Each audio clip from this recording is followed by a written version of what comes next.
The morning I found my husband's real passport, my entire world collapsed in silence. It wasn't the kind of silence that comes after an argument or a sleepless night.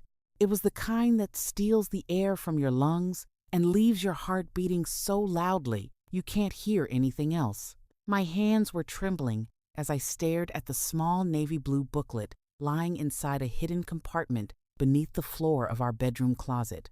It looked ordinary until I opened it. The man smiling back at me was my husband. The same warm brown eyes, the same familiar smile I had fallen in love with. But the name beneath his photograph wasn't the name I'd promised to love for the rest of my life. It belonged to someone else. Someone who, according to every record I would later uncover, had died nearly 20 years earlier. In that single moment, I realized I had never truly known the man I married. As I stood frozen, fragments of our life together began crashing through my mind like shattered glass. Our wedding day, the vows we exchanged with tears in our eyes, the rings we slipped onto each other's fingers as we promised there would never be secrets between us. Then I remembered something that had seemed so insignificant at the time. When the jeweler asked him to confirm the engraving inside our wedding bands, he insisted on handling everything himself. I never questioned it. Why would I? I trusted him completely. But when I finally looked inside my own ring that morning, I discovered the initials engraved there didn't belong to the man I thought I had married. They matched the name inside the passport resting in my shaking hands. Every beautiful memory suddenly felt contaminated by a lie I couldn't yet understand. I wanted to believe there had to be an explanation. Maybe it was an old passport. Maybe it belonged to a relative. Maybe there was some mistake I was too frightened to see. But deep inside, a voice I had ignored for months finally spoke loud enough that I couldn't silence it anymore. It reminded me of every strange moment I had dismissed because love had blinded me. Every time he avoided talking about his childhood, every family photograph he claimed had been lost in a house fire, every excuse for why none of his relatives attended our wedding, every night he woke from terrifying nightmares, drenched in sweat, whispering words I couldn't understand before insisting he was fine. I had accepted every explanation because loving someone sometimes means choosing trust over suspicion. I had no idea that trust was exactly what had made me vulnerable. For weeks after that discovery, I lived in a prison built from questions with no answers. I couldn't sleep. I couldn't eat. Every time my husband smiled at me across the breakfast table, I found myself wondering if I was looking at a stranger wearing the face of the man I loved. I started noticing things that had never stood out before. The hesitation whenever someone asked about his past. The careful way he answered even the simplest questions. The way he always checked the locks before going to bed. The panic that flashed across his face whenever an unfamiliar car slowed down outside our house. Had those moments always been there? Or had I only begun to see them because the illusion had finally cracked? The more I searched for the truth, the more impossible everything became. Every answer uncovered another question. Every document contradicted another. It was as though someone had erased an entire human life and replaced it with a carefully written story designed to survive even the closest inspection. The man sleeping beside me every night had a driver's license, a social security number, a career, friends, neighbors, and years of history. Yet somehow, none of it felt real anymore. It was as if I had married a ghost who had borrowed another man's life and worn it so convincingly that even he had almost forgotten where the truth ended and the lie began. There were moments when I wanted to stop searching. I wanted to burn the passport, lock the secret away forever, and pretend none of it had happened. It would have been easier, safer. Maybe ignorance really is a kind of happiness, but every time I looked into his eyes, I couldn't escape one terrifying question. If he had lied about his very identity, what else didn't I know? Was I sharing my home with a dangerous criminal? Had I unknowingly married a fugitive?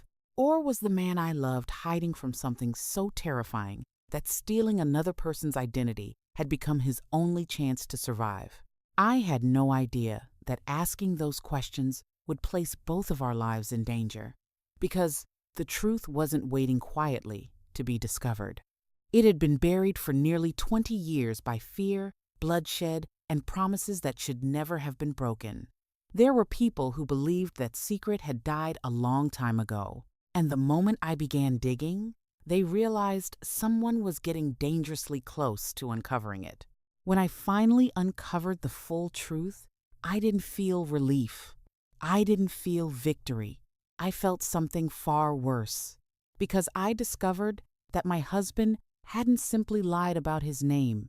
He had been living inside another man's identity for almost 2 decades, an identity that belonged to someone the world believed had died.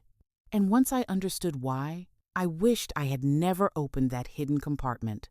I wished I had never found that passport.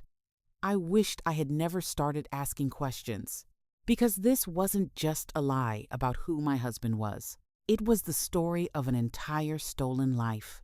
If someone had asked me a year before my wedding whether I believed in soulmates, I probably would have smiled politely and changed the subject. I wasn't one of those women who believed Prince Charming would suddenly appear and make life perfect. By the time I was in my late 30s, life had taught me that love wasn't built on fairy tales. It was built on trust, patience, and choosing the right person every single day. I had spent years building a successful career, buying my own home, and creating a life I was proud of. Friends often asked why I had never married, but I never saw being single as a failure. I'd simply refused to settle for someone who couldn't offer me peace. I told myself that if real love ever came, it would feel safe. And when I met the man I believed was Ethan Walker, that's exactly how it felt. Our first meeting wasn't dramatic. There were no fireworks or movie-worthy moments. We met at a charity fundraiser through mutual friends, and what caught my attention wasn't his appearance, even though he was undeniably handsome. It was the way he listened. In a world full of people waiting for their turn to speak, Ethan genuinely wanted to hear what I had to say. He asked thoughtful questions, remembered the smallest details, and never once tried to impress me by talking about himself. When I mentioned my favorite childhood novel during that first conversation, he surprised me months later with a rare first edition he had spent weeks searching for. When I casually admitted I hated driving during heavy rain, he began checking weather forecasts before every date, insisting on picking me up whenever storms were expected. They were tiny gestures, but they made me feel seen in a way I never had before.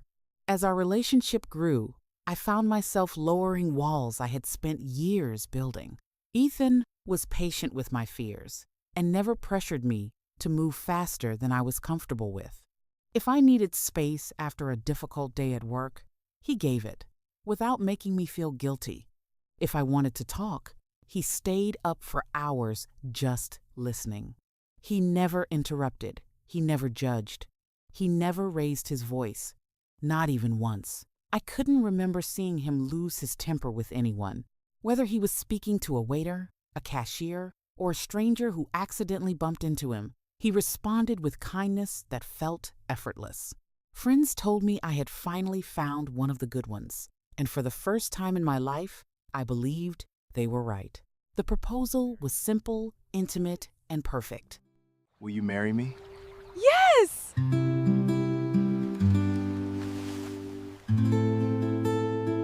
There was no crowd, no cameras, no grand performance for social media. Just the two of us standing beside a quiet lake at sunset while he told me that loving me had given him something he never thought he deserved: a future. His voice cracked with emotion as he slipped the ring onto my finger, and tears filled my eyes before I could even answer. Looking back now, one sentence keeps replaying in my mind. He held my hand so tightly and whispered, "I promise I'll spend the rest of my life making sure you never regret choosing me." At the time, I thought it was the most romantic promise I'd ever heard. Now I wonder if it carried a different meaning altogether. Our engagement moved quickly. because we were both certain about what we wanted. Yet, even during those happiest months, there were little things that didn't quite fit. Whenever I suggested taking selfies together, Ethan would laugh and say he wasn't photogenic. If friends pulled out their phones during dinners, he would quietly step aside or volunteer to take the picture instead. I teased him endlessly about being camera shy, and he'd just grin before changing the subject. It became such a normal part of our relationship that I stopped noticing it altogether. There were other moments that should have made me ask questions. Every time I brought up his childhood, his answers felt strangely rehearsed. He told the same stories using almost the exact same words, as though he'd memorized them years ago. He claimed he had grown up in a small town, but he rarely mentioned names of friends, favorite teachers, or family traditions. Whenever I tried to learn more, he'd gently kiss my forehead and say, "The past isn't nearly as important as the future we're building together." I mistook his silence for pain and never pushed him further. When we started planning our wedding, I naturally asked about inviting his family. That's when he looked away for several long seconds before quietly telling me that they were all gone. His parents had died years earlier. His grandparents, too. He said the few distant relatives he had left were scattered across the country and that they had all drifted apart after the funerals. There was such sadness in his eyes that I immediately apologized for bringing it up. I even felt guilty for asking. Instead of questioning why there wasn't a single cousin, aunt, or lifelong family friend to celebrate with us, I wrapped my arms around him and promised that my family would become his family too. Our wedding day was everything I dreamed of. My parents adored him. My friends couldn't stop talking about how lucky I was. The ceremony was filled with laughter, tears, and promises of forever. Yet one image has haunted me ever since. As everyone gathered for family photographs after the ceremony, Ethan stood alone on his side of the aisle. There was no father adjusting his tie, no mother wiping away happy tears, no siblings teasing him before the reception. At the time, it broke my heart because I believed he had no one left. Today, I know there was another reason no one came. After we moved into our new home, I discovered he had several old storage boxes tucked away in the attic. They were worn with age and carefully sealed with heavy tape. One rainy afternoon, while organizing the house, I reached for one of them.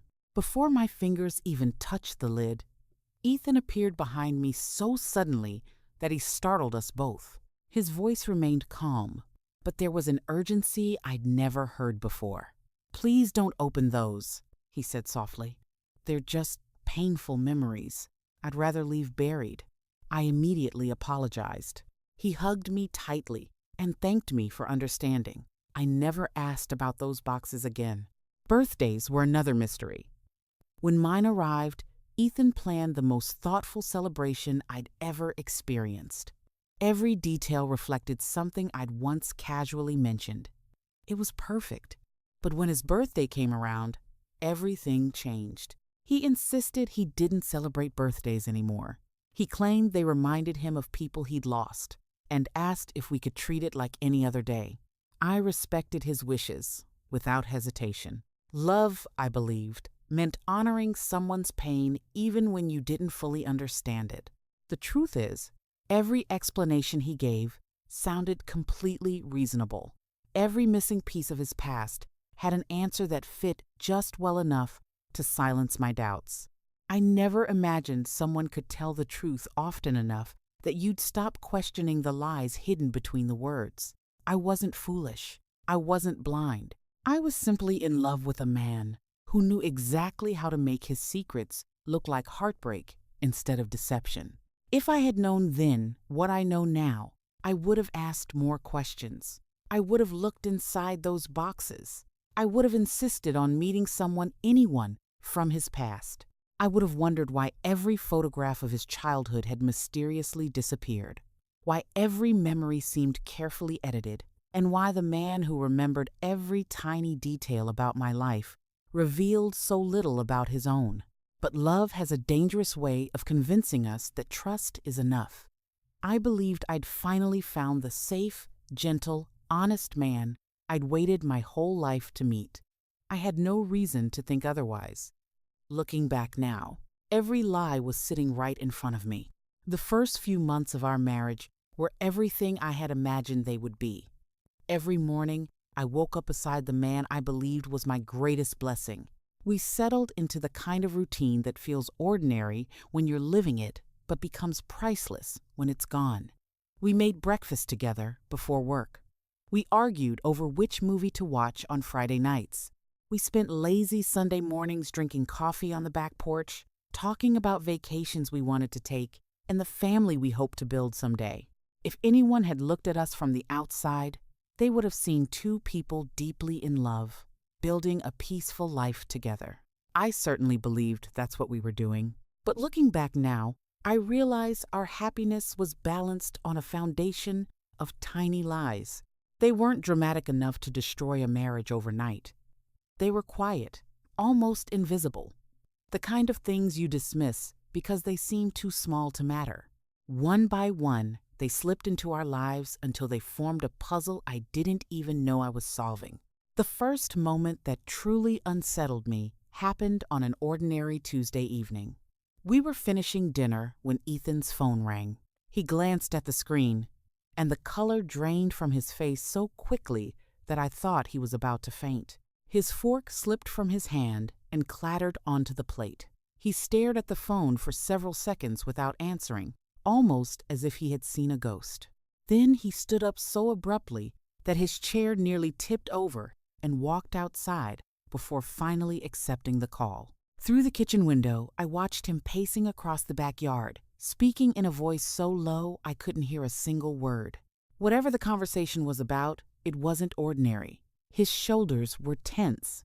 He kept looking over them as though someone might be watching him. When he finally came back inside, he forced a smile that never reached his eyes. I asked who had called. He didn't hesitate. "Wrong number," he said with a little laugh. It sounded convincing enough, but I couldn't understand why a wrong number had left him looking like he'd just escaped a nightmare.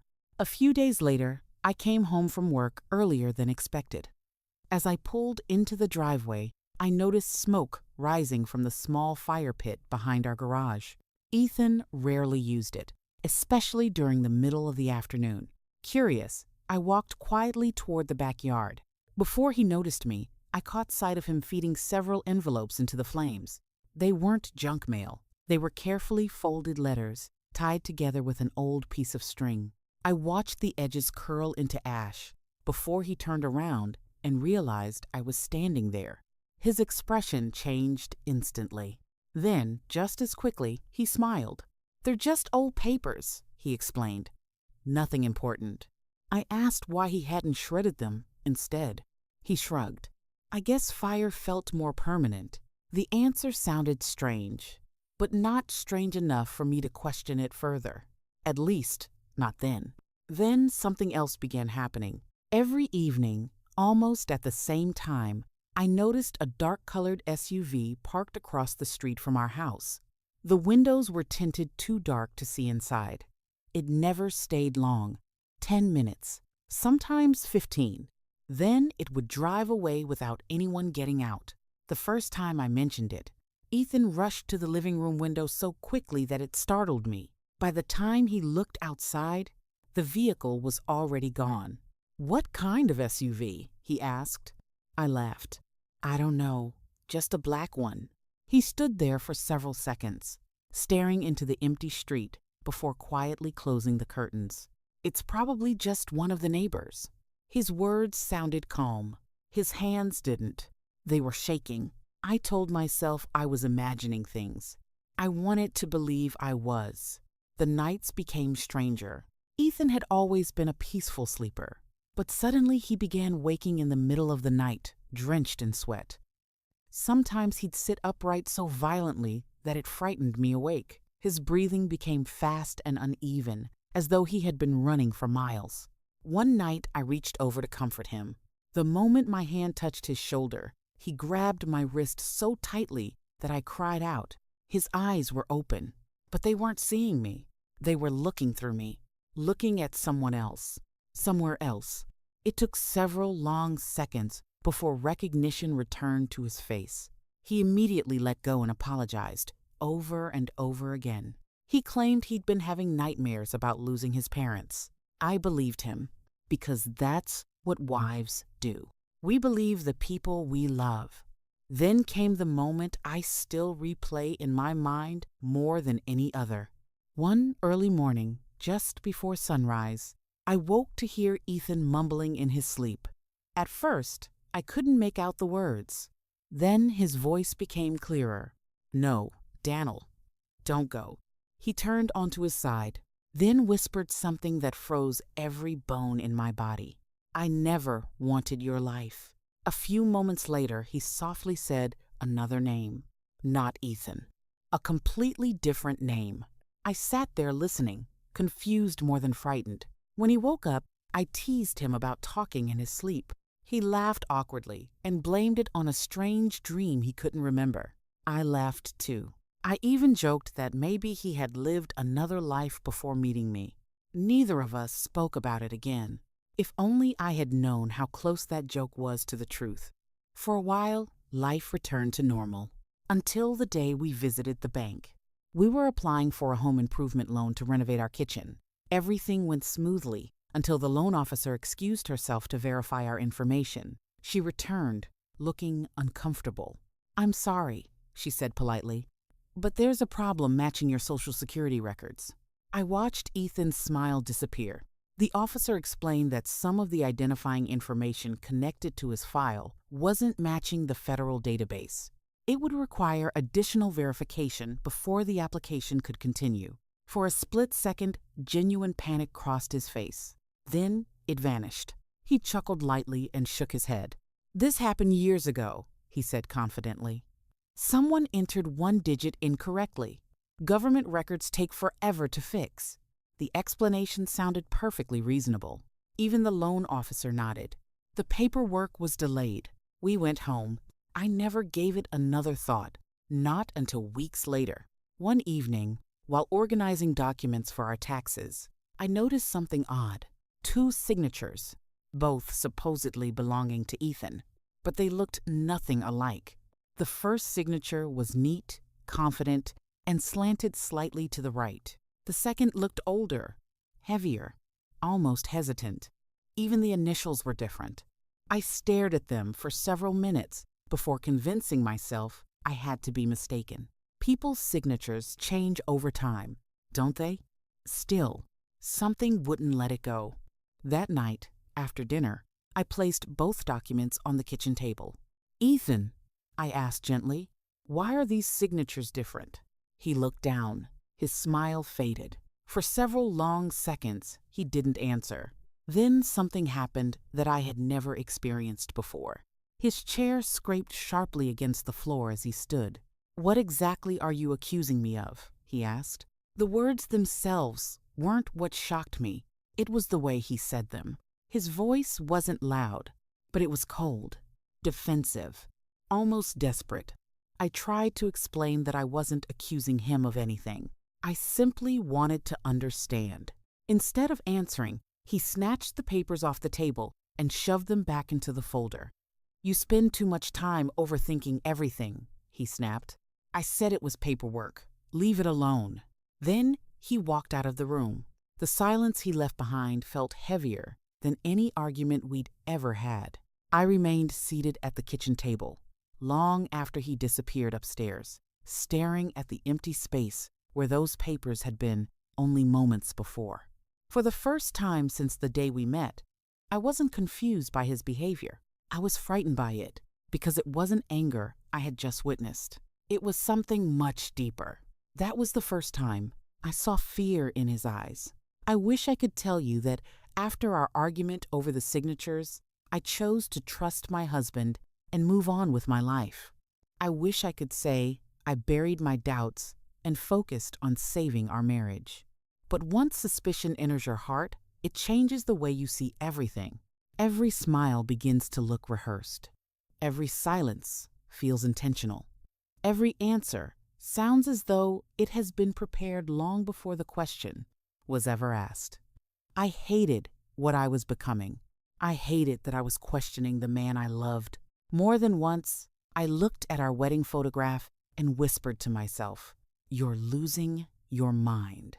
But deep inside, another voice kept repeating the same sentence over and over again. Something isn't right. For nearly 2 weeks, I fought against that feeling. I convinced myself I was overreacting because of one bad argument.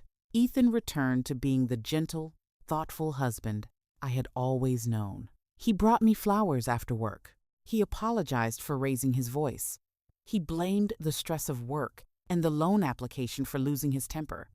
I wanted to believe him. I truly did. There were evenings when we laughed together like nothing had happened, and for a few precious hours, I almost forgot about the passport, the strange phone calls, the nightmares, and those signatures that refused to leave my mind. Then, one afternoon, while sitting alone in my office during my lunch break, I made a decision that filled me with shame. I opened my laptop and typed my husband's full name into a public record search. My fingers hesitated over the keyboard before I pressed enter. It felt like I was betraying him. I kept hoping the search would prove I had imagined everything. Instead, it raised even more questions. According to Ethan, he had graduated from a respected university in another state. It was a story he had told me several times. He even described a favorite professor who had inspired him to pursue his career. Curious, I searched alumni directories and old graduation announcements. His name wasn't there. I searched different years, thinking perhaps I had remembered the date incorrectly. Nothing. I tried different spellings. Still nothing. At first, I laughed nervously. Databases aren't always complete, I reminded myself.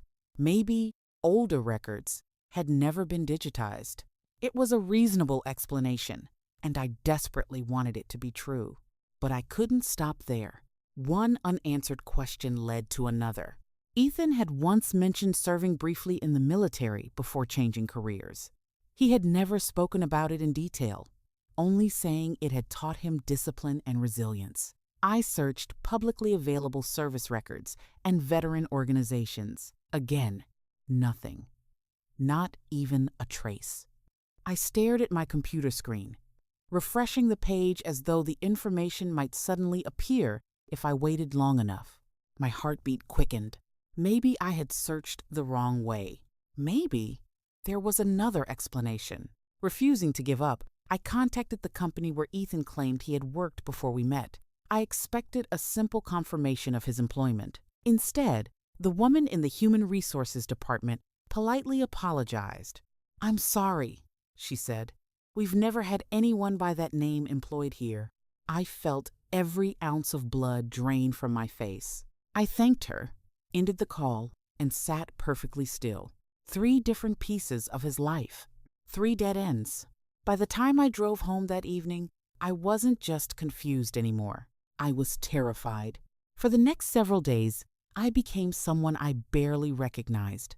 Every spare moment was spent searching old records, archived articles, and forgotten websites. I stopped sleeping properly. My appetite disappeared. I told Ethan work had become stressful because I couldn't bear the thought of him discovering what I was doing. Every lie I told him made me feel sick, yet I couldn't stop. I needed answers, not because I wanted to expose him, but because I desperately hoped to prove he was exactly who he claimed to be. Then, late one night, everything changed. I was scrolling through digitized newspaper archives when a headline caught my attention. "Local man missing after mysterious disappearance."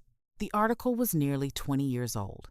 The photograph beside the headline made my breath catch in my throat. I leaned closer to my computer screen. Then, closer still. It couldn't be. The man staring back at me looked exactly like Ethan. Not similar. Not familiar. Exactly. The same eyes, the same smile, even the small scar near his eyebrow. My hands began shaking so violently that I almost knocked my laptop onto the floor. But the name beneath the photograph wasn't Ethan Walker. It was Daniel Brooks. According to the article, Daniel had disappeared without a trace. After leaving work one rainy evening, police searched for months but never found him. Friends described him as kind, hardworking, and someone with no known enemies. Eventually, the investigation went cold. The article ended with one heartbreaking sentence. His family continues to hope that one day Daniel will come home. I couldn't breathe. I must have read that article 20 times. Every single time, I reached the same impossible conclusion. Either my husband had an identical twin he had never mentioned, or the man I married wasn't Ethan Walker at all. That evening, when Ethan came home from work, I couldn't keep the article to myself. I showed him the newspaper clipping on my phone. At first, he stared at it in complete silence. His face lost every trace of color. Then he forced a laugh. "I've seen this before," he said casually. "People have told me I look like him." I searched his face for any sign that he was joking. "There are lots of people who resemble each other." He shrugged. "It's just one of those strange coincidences." He kissed my forehead, smiled, and walked into the kitchen, as though nothing had happened. I stood frozen in the hallway, watching him disappear. His explanation sounded calm, too calm, almost rehearsed.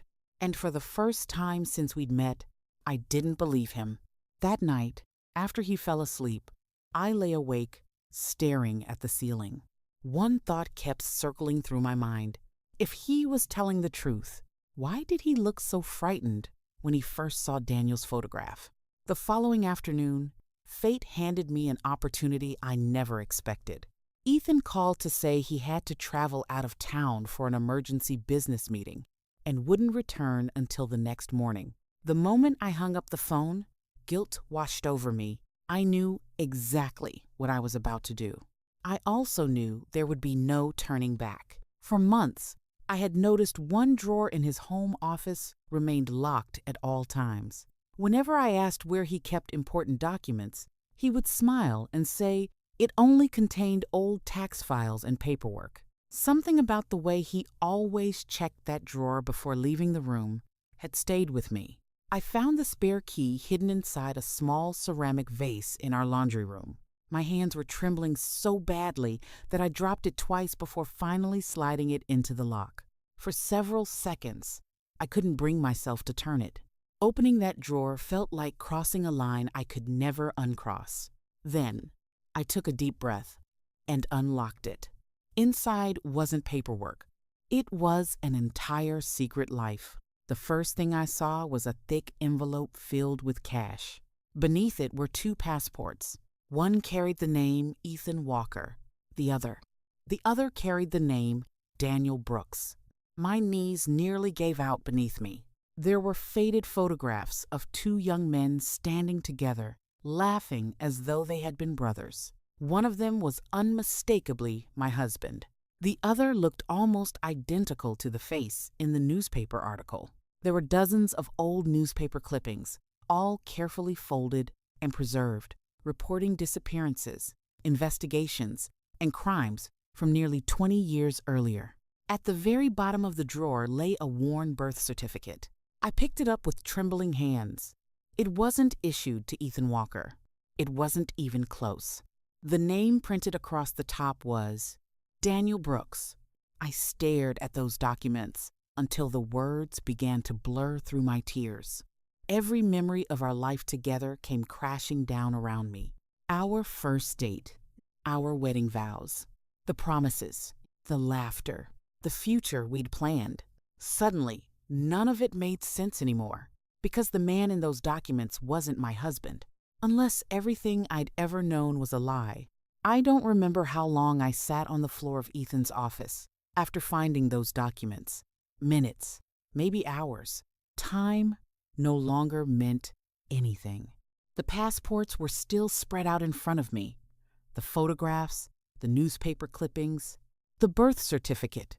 Every piece of evidence pointed toward one impossible conclusion, yet my heart refused to accept it. I kept hoping I would find one document that explained everything. One letter, one note, one sentence that would tell me This was all a terrible misunderstanding.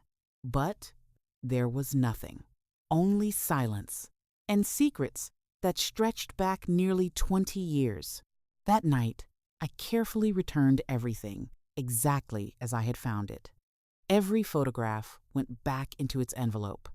Every document was placed in the same order.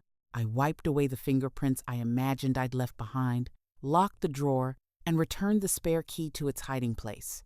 By the time Ethan came home the following morning, I was standing in the kitchen making coffee, as though nothing had happened. I kissed him goodbye before he left for work, smiled when he smiled at me, and watched him drive away. The moment his car disappeared around the corner, I burst into tears. I wasn't crying because I hated him. I was crying because I still loved him. And somehow, that made everything so much worse. Over the next several days, I became obsessed with finding the truth.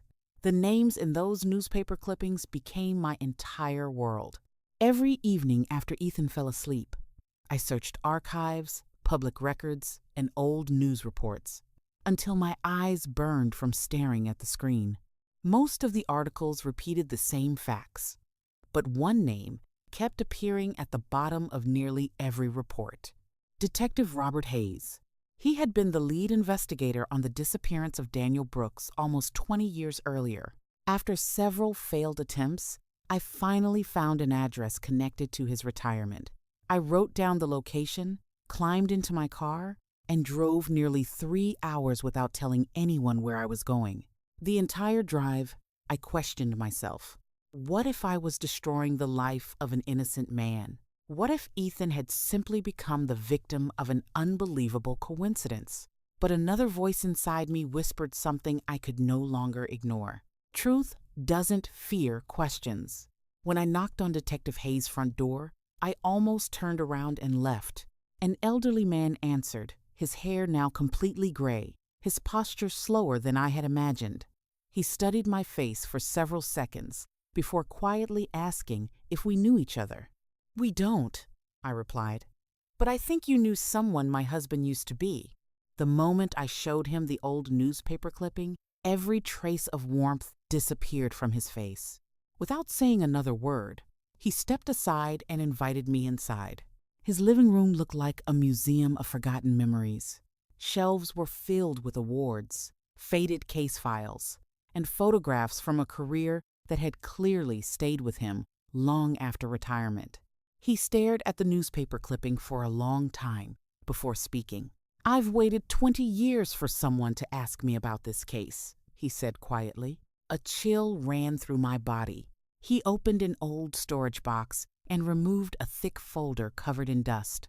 Across the front, in faded black letters, were 2 names: Daniel Brooks, Ethan Carter. I frowned. "Ethan Carter?" I asked. "Who's that?" The detective looked directly into my eyes. "Your husband." My heart stopped. He slowly opened the file, revealing photographs I had never seen before. 2 young men stood side by side, laughing with their arms around each other's shoulders. One of them was Daniel Brooks. The other was my husband. Only he wasn't called Ethan Walker. He was Ethan Carter. The detective leaned back in his chair and took a slow breath. 20 years ago, he began, those 2 boys witnessed something they were never supposed to see. He explained that Ethan Carter and Daniel Brooks had been inseparable friends since childhood. They worked together, spent nearly every day together, and were known throughout their small town as brothers in everything except blood. Then, one rainy evening, everything changed. While driving home from work, they accidentally witnessed a brutal execution connected to a powerful organized crime network operating in the area. The killers saw them. From that moment on, they became targets. The detective told me that within days, both young men disappeared. Their abandoned vehicle was discovered near a wooded area outside town. Police searched for months. Search teams combed forests. Divers searched rivers. Volunteers covered miles of land. Then, a badly burned body was discovered. The remains were so severely damaged that identification was nearly impossible. Authorities believed it belonged to Ethan Carter. Daniel Brooks was listed as missing. As the investigation dragged on with no new evidence, everyone eventually reached the same heartbreaking conclusion. Daniel had likely been murdered too. The case went cold. The detective closed the file and looked at me with tired eyes. But I never believed it. I felt my pulse pounding in my ears. "What do you mean?" He leaned forward. "I always believed one of them survived."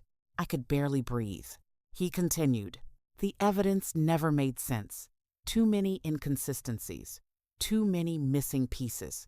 Someone wanted us to believe both young men were gone." He paused. Then, years later, I received an anonymous tip.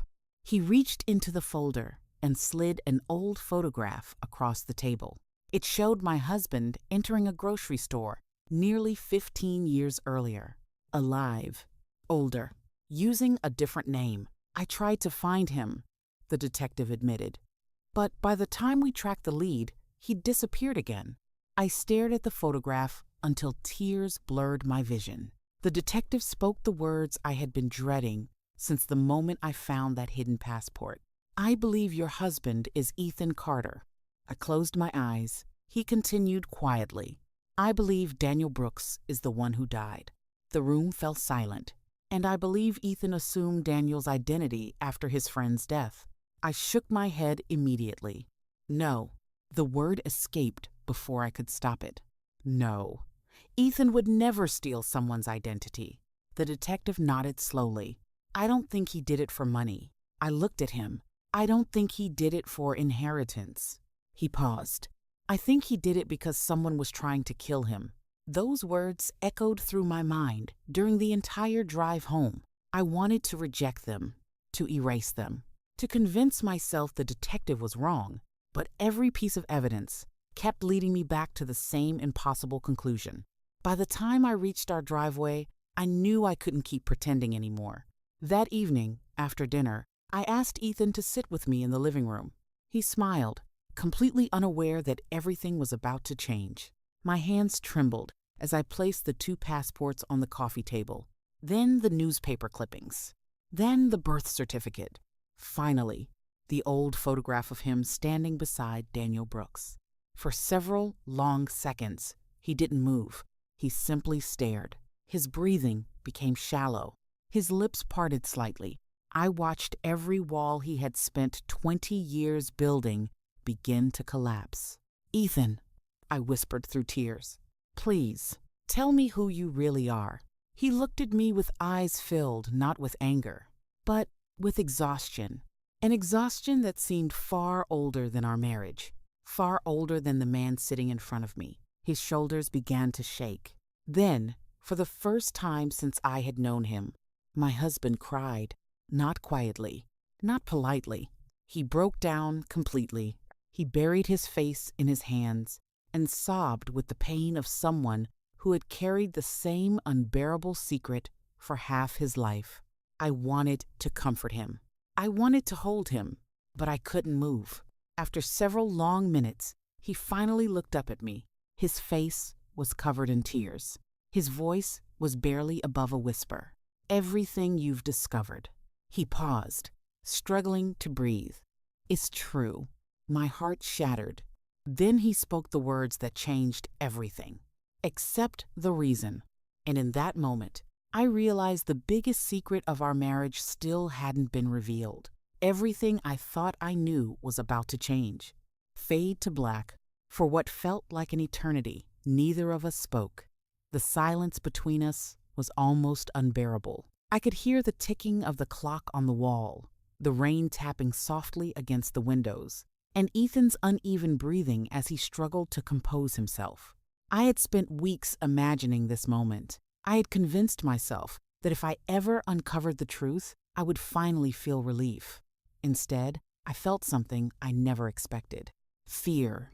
Not just fear of who my husband really was, but fear of what was about to come out of his mouth. When Ethan finally looked up at me, I barely recognized the man sitting across from me. The confident, calm husband I had fallen in love with was gone. In his place was someone carrying the weight of 20 years of grief, guilt, and loneliness. His eyes weren't the eyes of a criminal who had been caught. They were the eyes of a man who had been running for so long that he no longer remembered what it felt like to stop. "I've rehearsed this conversation 1,000 times," he whispered, his voice breaking. "I just never imagined I'd actually have to say the words." I couldn't bring myself to answer. I simply nodded. He took a long, shaky breath before beginning the story that would change everything I believed about our marriage.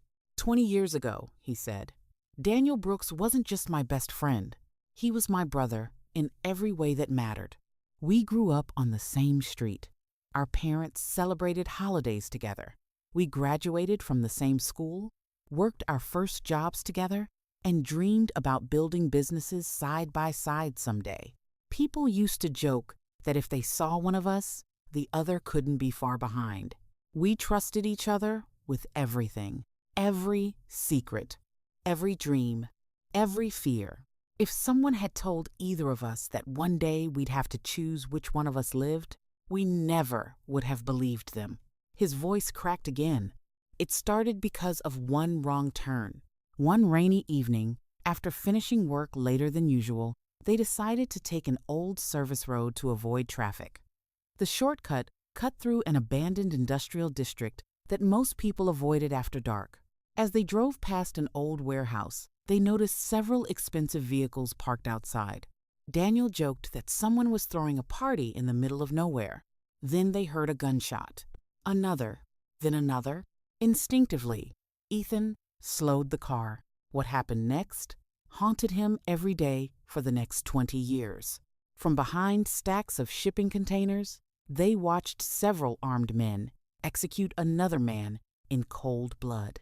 One of the killers opened a briefcase, removed bundles of documents, and threw them into the flames of a burning barrel. "They weren't just murdering a man," Ethan whispered. "They were destroying evidence." Neither of them realized one fatal mistake. Someone had seen their headlights. Within seconds, one of the gunmen pointed directly toward their car. "Run," Daniel shouted. Ethan slammed his foot onto the accelerator as bullets shattered their rear window. The chase lasted only minutes, but Ethan said it felt like an entire lifetime. Vehicles followed them through deserted roads while gunfire echoed behind them. Somehow, they escaped into a wooded area after abandoning their car. But escape didn't mean safety. It only bought them time. Over the next several days, they tried to report what they had witnessed. Every attempt failed. One police officer mysteriously disappeared before taking their statements. An attorney who agreed to meet with them canceled without explanation. Even anonymous tips seemed to vanish into thin air. "It was like the people hunting us already knew every move we made," Ethan said. "They were always one step ahead." Then came the night everything fell apart. The killers found them. Daniel and Ethan fled through dense woods as flashlights cut through the darkness behind them. They could hear men shouting, dogs barking, and bullets striking trees only feet away. "I kept telling Daniel we'd make it," Ethan whispered.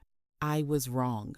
They reached an old wooden bridge crossing a narrow river. Daniel suddenly stopped running. He looked back toward the approaching men. Then he turned to Ethan. He already knew. "Knew what?" I whispered, without realizing I'd spoken aloud. Ethan looked at me through tear-filled eyes. He knew only one of us was getting out. Daniel pulled a small backpack from his shoulders. Inside were 2 wallets, 2 sets of identification, 2 passports they had gathered while desperately trying to find a way out of the country. Daniel shoved his own identification into Ethan's hands.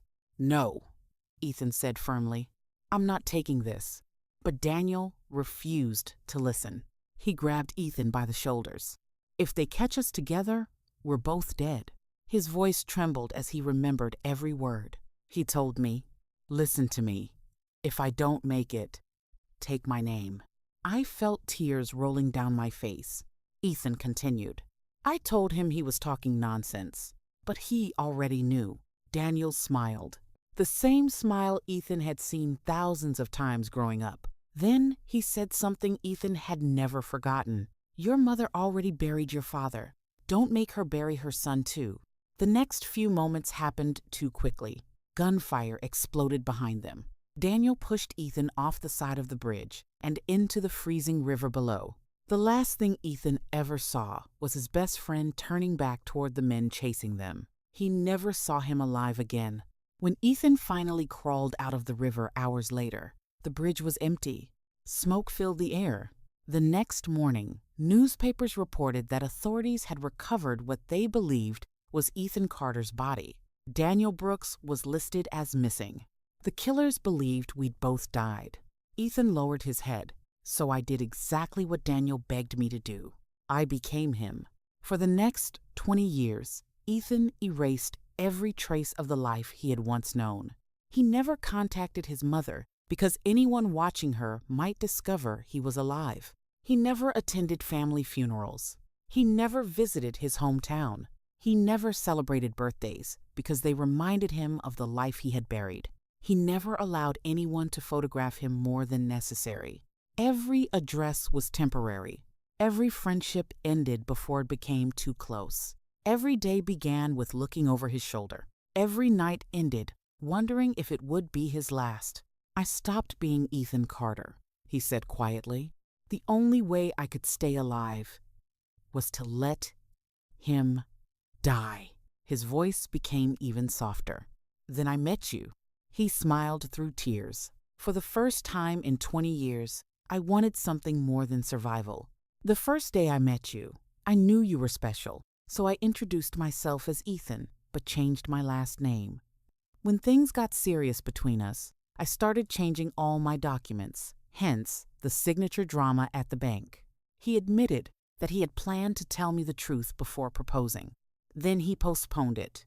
He told himself he'd explain after the wedding, then after our honeymoon, then after our first anniversary. With every passing month, the truth became harder to confess. Not because he wanted to deceive me, but because he couldn't bear the thought of losing the only person who had ever made him feel alive again. "I wasn't afraid of dying anymore," he admitted. "I was afraid of losing you." The tears I had fought so hard to hold back finally overwhelmed me. Every strange behavior suddenly made sense. The hidden documents, the locked drawer, the missing family, the nightmares, the birthdays he refused to celebrate, the photographs he avoided, the fear that never quite left his eyes. It all fit together, every piece. But before I could even begin to process everything he had told me, Ethan's expression changed. The sadness disappeared. It was replaced by something far more terrifying: panic. He slowly stood from the couch and walked toward the living room window. Without saying a word, he pulled the curtain back just enough to look outside. His entire body became rigid. I hurried over beside him. Parked across the street was the same black SUV I'd seen so many times before. This time, it wasn't leaving. Ethan whispered only 4 words. "They found me again." In that instant, I realized the truth had not set us free. It had placed us directly back inside a nightmare that had been waiting nearly 20 years to finish what it had started. The nightmare wasn't over. At the moment Ethan whispered, "They found me again," I felt every ounce of strength leave my body. For 20 years, he had survived by staying invisible. For 20 years, he had outrun a nightmare that should have ended his life. And now, it had found our front door. Neither of us slept that night. Every sound outside made us jump. Every pair of headlights passing the house sent my heart racing. Ethan never once left the living room window. He stood there for hours, watching the street with the quiet focus of someone who had spent half his life expecting danger to arrive without warning. I wanted to believe we still had time. I wanted to believe we could pack a few bags, disappear somewhere, and start over again. But deep down, I knew people don't spend 20 years searching for someone just to give up. The next morning, just after sunrise, someone knocked on our front door. 3 slow, deliberate knocks. Ethan froze.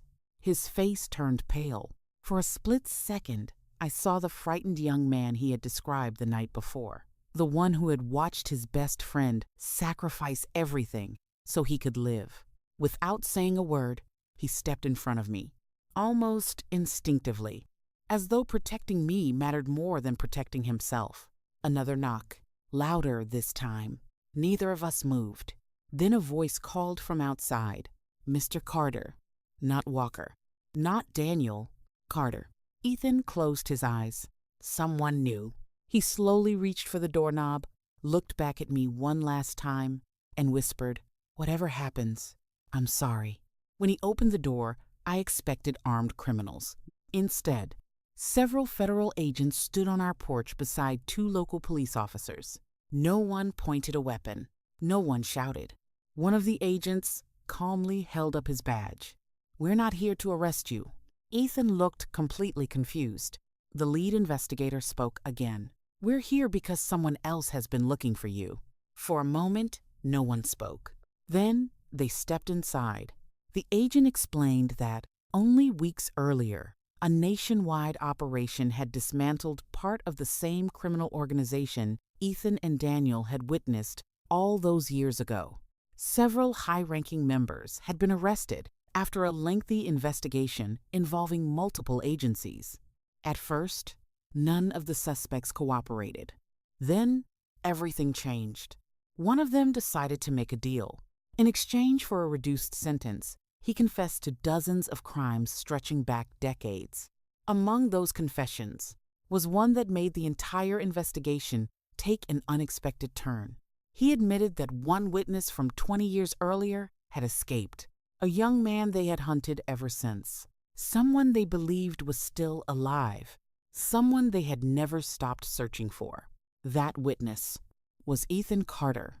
The lead investigator looked directly at my husband. "We've spent months trying to find you before they did." Ethan stood perfectly still, his eyes filled with tears. "I thought everyone had forgotten," he whispered. The investigator slowly shook his head. "No, we've been waiting for you." He explained that investigators had rebuilt much of the original case over the years, uncovering financial records, hidden properties, and testimony from former members of the organization. But there was one piece they had never been able to replace: the eyewitness, the only surviving person who had seen the murders with his own eyes. Without Ethan's testimony, several of the organization's leaders would likely avoid conviction. With it, the case would finally be complete. The room became silent. I looked at Ethan. For 20 years, every decision he had made had been driven by one purpose: survive.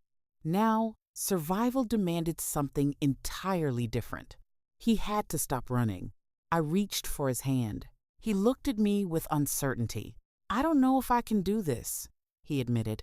I squeezed his hand tighter. "You've been carrying this alone for 20 years. I could barely hold back my tears. You don't have to carry it alone anymore." For the first time since discovering his secret, I watched something change inside him. The fear was still there, but it was no longer stronger than hope. A few days later, Ethan walked into a federal courthouse under heavy protection. He didn't walk in as Ethan Walker. He didn't walk in as Daniel Brooks. He walked in as Ethan Carter. For the first time in 2 decades, he spoke his real name out loud. Hours of testimony followed. He described the warehouse, the execution, the chase, the bridge, Daniel's sacrifice. Every detail he had spent 20 years trying to forget became part of the official record. There were moments when his voice trembled so badly he couldn't continue. The courtroom waited patiently. No one rushed him, because everyone understood they weren't simply listening to testimony. They were listening to 20 years of silence finally coming to an end. The trials lasted several months. Former members of the organization turned against one another.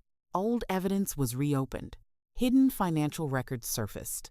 Witnesses who had once been too afraid to speak finally came forward, one by one. The men responsible for destroying countless lives were found guilty. Some received life sentences. Others would never again walk free. When the final verdict was read, Ethan didn't celebrate. He simply closed his eyes. A single tear rolled down his face, not because justice erased the past. Nothing could ever bring Daniel back. Nothing could return the 20 years Ethan had spent living in fear. But for the first time since that rainy night, he was free. Months passed. The nightmares became less frequent. The curtains stayed open. The locked drawer in his office disappeared. The hidden passports were handed over to investigators. The cash was no longer needed.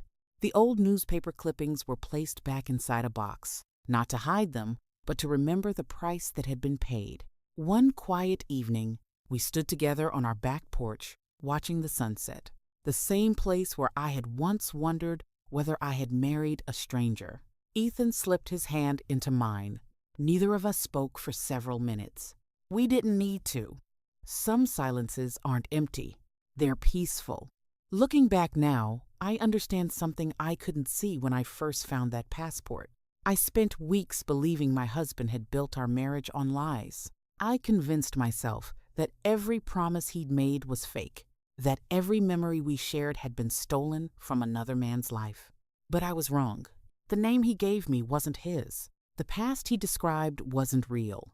Yet the love he showed me every single day, that was never a lie. His kindness wasn't an act. His patience wasn't a performance. His devotion wasn't borrowed from someone else's identity. It belonged entirely to him. I married a man who had lived under another man's name, but I never married a liar.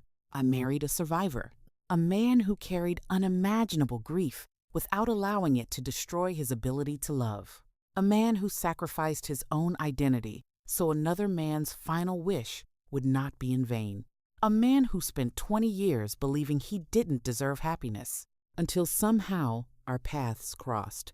Sometimes people hide the truth because they're trying to deceive you. Sometimes they hide the truth because it's the only thing standing between life and death. And if there's one lesson this journey has taught me, it's this. The biggest secret my husband ever kept wasn't who he really was. It was everything he'd sacrificed just to stay alive long enough to meet me. Before I leave you, I want to ask you something. If you discovered that your husband or wife had been living under another person's identity for nearly 20 years, what would you do? Would you stay long enough to hear their explanation? Or would you walk away the moment you discovered the truth? And looking back at everything you've just heard, at what point do you think I should have realized something was wrong? Was it the missing family, the nightmares, the hidden passport? Or would you have trusted the person you loved just as deeply as I did? I genuinely love to read your thoughts, so share your answer in the comments below. Every perspective tells a different story. And if you think this story was unbelievable, wait until you hear the next one. Trust me, you won't see that ending coming either. If you enjoy emotional, true story style mysteries filled with suspense, shocking twists, and unforgettable endings, don't forget to subscribe and turn on notifications so you never miss the next story. Until next time, thank you for listening.